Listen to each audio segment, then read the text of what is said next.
Selamat sejahtera murid-murid. Dalam video ini cikgu akan tunjukkan cara penyelesaian bagi latihan yang diberikan pada hari Isnin ya. Untuk soalan A, ini maklumat yang diberikan ya. 2 pieces of whole grain bread 60 gram dengan kaloris dia 140 kaloris. 1 egg 55 gram dengan 70 kaloris. 1 cup of yogurt 150 ml dengan 90 kaloris. So Asia eats 2 pieces of whole grain bread, an egg and 2 cup of yogurt. Calculate the total calories consumed. So di sini kita nak cari total calories.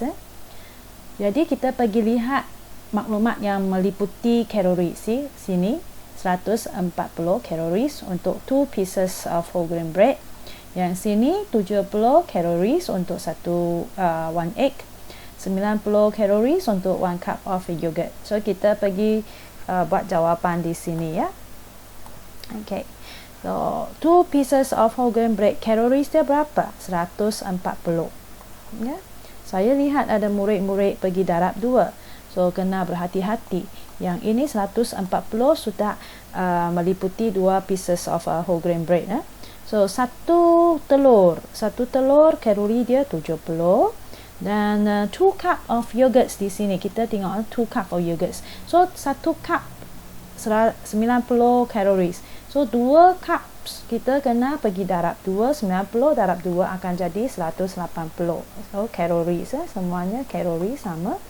Jadi kita mula dengan nilai sah, sifar di sini 4 tambah 7 tambah 8 iaitu 19. Okey, masuk 1 tambah 1 tambah 1. So 3. So jumlahnya 390 kalori semua. Itu jawapan akhir kita. Okey. Baik. Seterusnya kita pergi lihat soalan yang kedua ya. Soalan kedua, 200 ml of green tea without sugar contains 0 calories. When 5 grams of sugar is added into the green tea drinks, it contains 20 calories.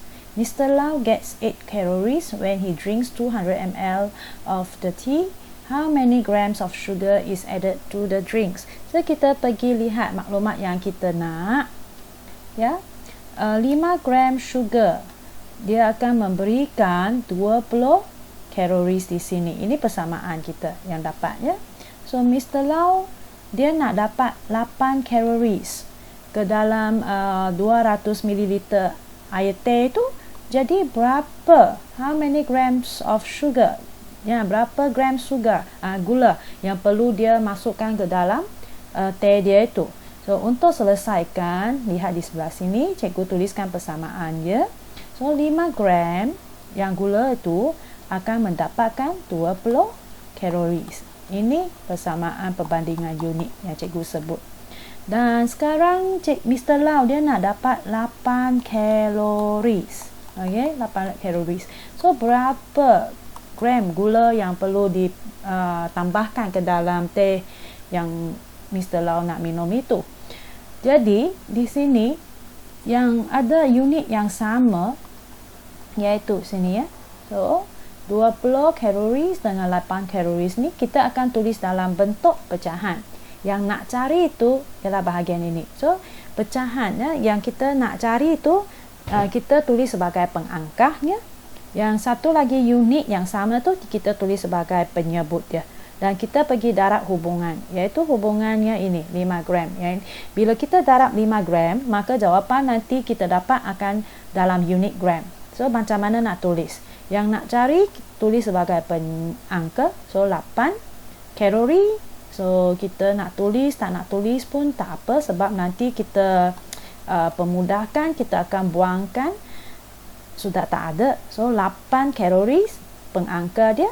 Penyebut 20 kaloris, unit yang sama ya, kaloris dengan kaloris kita tulis dalam bentuk pecahan ya. Darab hubungan yang kita ada iaitu 5 gram ya. So kita pergi lihat, kita pergi pemudahkan dan dapat berapa jawapannya ya. Kalori kita batalkan, tak ada dah. Okay, so sifir berapa untuk 8 dan 20 Ini untuk dipermudahkan. Kita gunakan sifir 4. Bahagi 4 dapat 2. Pengangka darab 4, penyebut pun kena darab bahagi 4, sorry ya. Jadi 20 bahagi 4 akan dapat 5. Okey, sini penyebut. Okey, sini pengangka. Pengangka dengan penyebut kita saling bahagi. 5 bahagi 5, 1. Sini 5 bahagi 5 pun 1. So tinggal pengangka sini 2 dengan 1 darabkan. So 2 kali 1 gram kita akan dapat 2 gram. Penyebut dia 1 kali 1, tak payah nak tulis dah. Kalau nak tulis akan 2 gram per 1. Apa itu 2 gram per 1? Maksud dia 2 gram bahagi 1. Iaitu akan balik kepada jawapan 2 gram. So ini jawapan untuk soalan kedua. Baik, sekarang kita pergi lihat soalan C. Ya, soalan C, based on the above diagram, town KL, M and N are situated along a straight road. The distance of KL is equal to the distance of MN. The distance of LM is 4 times the distance of KL. The journey from L to M uses 3 liters of petrol. What is the volume of petrol needed in liter for the journey from K to N via L and M? Okay, so kita dapatkan maklumat, kita pergi lihat. Ya, cikgu gariskan ya, maklumatnya. Dia kata KL adalah sama dengan MN. Sini ialah KL. Ini, okay? Sama dengan MN. Panjangnya sama, dua-dua jarak tersebut. LM is 4 times. Di sini, LM is 4 times of the distance of KL. Maksud dia, okay, sini 120 km ialah 4 kali bahagian sini. So untuk cari sini, maka kita bahagilah. Ambil 120 bahagi 4. So kita akan dapat 30 km. Ya. Maksud dia KL ialah 30 km. Dan KL sama dengan MN.